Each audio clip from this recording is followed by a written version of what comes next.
drama in both the men's and women's Ballon d'Or rankings, but everyone needs to chill out because football is healing. Emi Martinez is not the Yashin Trophy winner. This is DMAC Daily. Let's briefly forget about all the perceived outrage, all the robberies, all the grown-ass men incensed over a silly little popularity contest. Let's redirect our attention to a more positive story. Imagine hearing 1 year ago today that Scott McTominay, the Man United misfit who sought a fresh start in Naples, would go on to finish above the likes of Bellingham, Haaland and Van Dijk in the Ballon d'Or rankings 12 months later, and that most remarkably, no one would bat an eyelid, that his reputation would increase to such an astonishing degree that his recognition was entirely justified. One could even argue that maybe a higher ranking was deserved, but that's the beauty of the 28-year-old's rise, from a written-off Premier League player to a Serie A superstar. It's something that no one really saw coming, which brings me to another 28-year-old story, one that is eerily similar in many ways, Ousmane Dembele. Now, unlike McTominay, the Frenchman has always been in the limelight since day one, from bursting onto the scene at Rennes to lighting up the Signal Iduna Park as a teenager. Dortmund's next great talent, one that would join Barcelona at 20 for a club record 148 million euros, the replacement for Neymar. But Dembele's time in Barca was riddled with controversy. Sure, he scored a fair few goals, he won 6 trophies, but ultimately failed to deliver on his potential. His attitude also frequently came into question, injuries had piled up over the years, and in the biggest moments, Dembele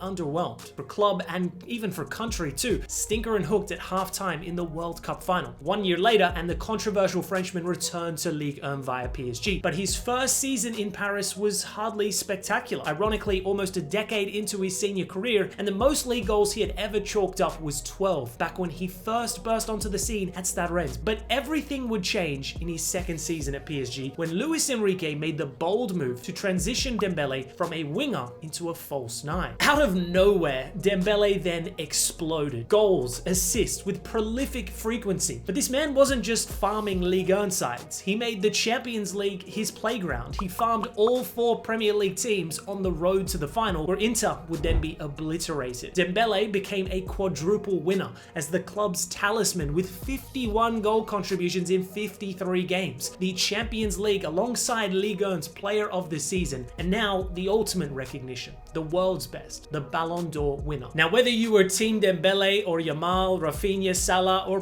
whoever, can we put our rivalries aside for a second to just recognize the madness of this come up? Like, this is Dembele's first ever Ballon d'Or nomination, and he's taken home the prize. That is a once-in-a-generation redemption arc. Who would have thought Dembele would pick up a Ballon d'Or before Kylian Mbappe? We are living in a fascinating timeline, but I'm just happy to see the former wonder kid finally live up to his potential. Now, let's run through the other rankings because there is a lot to discuss. Yamal being second doesn't surprise me. The general consensus was that it was a 2-horse race leading into the ceremony. That being said, Salah and Rafinha's success both individually and collectively were truly spectacular this campaign, very similar to that of Dembele's. Salah was a Premier League winner, Golden Boot winner, Playmaker of the Season, Player of the Season, PFA Players Player of the Season, and had 57 goals and assists in 52 games, yet placed 4th, whilst Rafinha was a domestic treble winner, La Liga's Player of the Season with 59 goals and assists in 57 games, and placed 5th. Whilst I'm certainly not a hater of Yamal and truly think he's among the world's best, maybe the more logical ranking would see the other 2 wingers placed in 2nd and 3rd retrospectively. Vitinha's 3rd placing was also definitely unexpected. Don't get me wrong, he was instrumental to PSG's success, but I certainly wouldn't have put him above Salah and Rafinha. That's just my opinion though. However, I think the most egregious placing of the lot would be Pedri not even making the top 10. Because sure, we can have our slight disagreements on who's the best, but ain't no way you're telling me that there's 10 other footballers that were superior to the Spanish maestro last season.